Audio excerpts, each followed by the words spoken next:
Cooper, first win as Inverurie Locos manager, and you'll be delighted with that. Yeah, definitely. The terrible day for obviously playing football. Really cold day, obviously raining non-stop. And I thought, again, credit to Arthur, the groundsman, his pitch with the games obviously being played on it this year.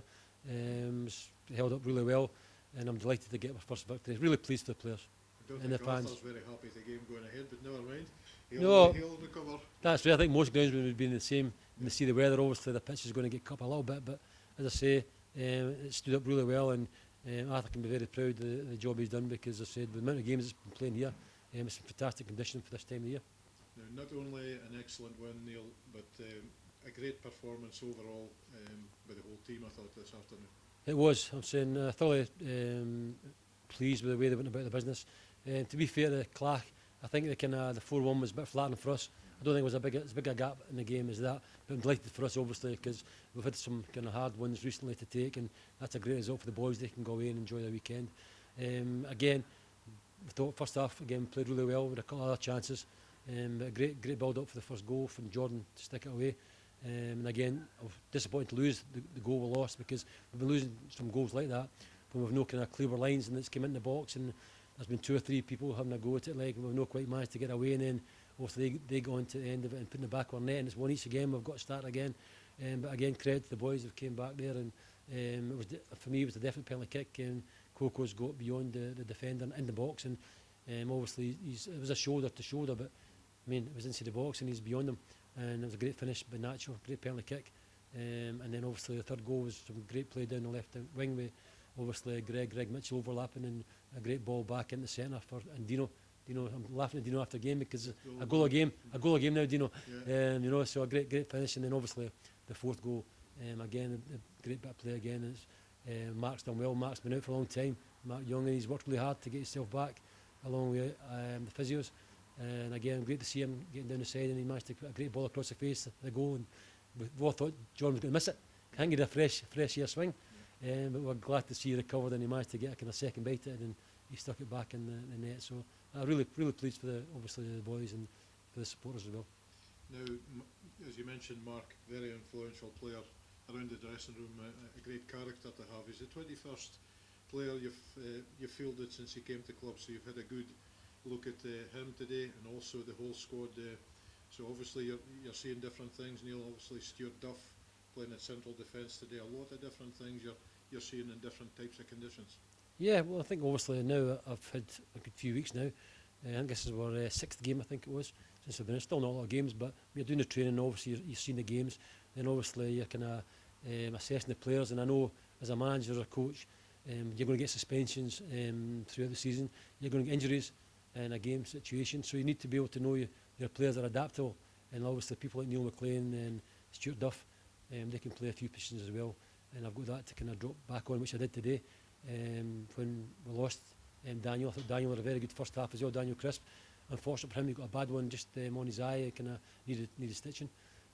So again, my thoughts were, again, just to drop Stuart. He's played there at the back before, he's a good experience. Ryan Broadhurst was superb at the back.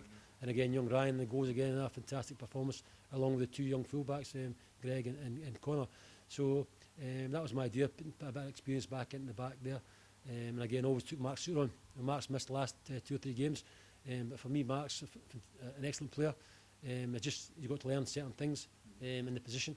And again, I thought he'd done that today. I said to him after the game, I thought he'd done really well. And again, he's got to make sure his concentration levels, his game awareness, it gets better.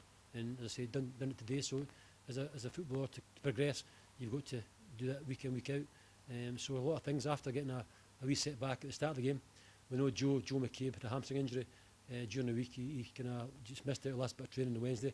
But I spoke to him yesterday, and he said he was okay. And again today he was okay, but unfortunately just when they did a bit of shooting at the end of the warm-up, he felt it going again. So then again I spoke to Dean. Dean Donaldson's not trained all week with the team. He's trained on his own. He's got, I think, a broken toe. So he said to me yesterday, like, asked how he was, and he said, like, so you could push, take some painkillers and play, or go on the bench. So I decided the best thing to do would be put him on the bench. But we had to change that, obviously, with Joe's call-off, and I thought he'd come on and done a really good job as well there. So no, it wasn't any bad performance today. I thought a really good team effort, and I'm delighted for the boys, because I say they've worked really hard since they've come in, and it's a great lift to get a game, a win at home. And again, like I've said to them, between now and the end of the season, I want to win all the games between now and the end of the season. So that'll take us into next season, obviously, in a stronger position. And if we can make a few additions to the squad, then hopefully we'll be in a more challenging position next year. It's 3-1 up. Two excellent fingertip saves from Ryan Booth. That'll give him a lot of confidence as well. Yeah, definitely. I say Ryan obviously is competing with Scotty for the #1 jersey. Scotty, my first 2 or 3 games was the #1. Then obviously Ryan, I actually kind of said to Ryan during training sessions like that in front of the rest of the team that even though he was #1 at that time, Scott was playing. His attitude was first class. He worked really hard and he didn't kind of drop his standards. So he got his chance against Formartin last week and he had a fantastic 2 weeks ago, fantastic game.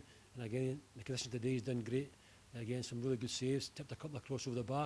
And the ones he did, again, because of the conditions that came off him, Greg Mitchell was a good defender. He's fallen in, but he's managed to kind of obviously clear danger after the save. So, no, I'm delighted with Ryan again, likes first class.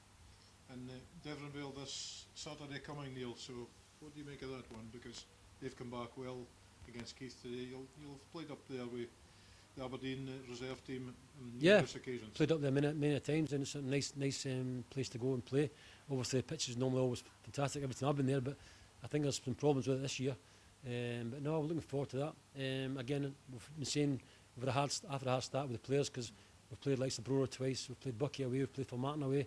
Again, it's difficult games, but when you're playing teams round about you, you still want to win them, but you're playing teams down below you. There's more pressure on you because you can say, oh, harder games at the top, but you're playing teams below. There's more pressure because you should be beating them, but you shouldn't have. You've got to go and do it, you know. And I'll be saying the same to the players. As I said every week that we want to go in every game, and we've got to show the right attitude. You've got the organisation's got to be good. You've got to get yourself back in this position as quickly as possible, and that gives you a chance to win the game. No guarantees in football, but if you do the hard things, then hopefully your ability, your quality will come out after that, and you get the rub of the green at the right times. High intensity from Locos today. Well done, Neil. Thank you very much. I appreciate that. Thank you.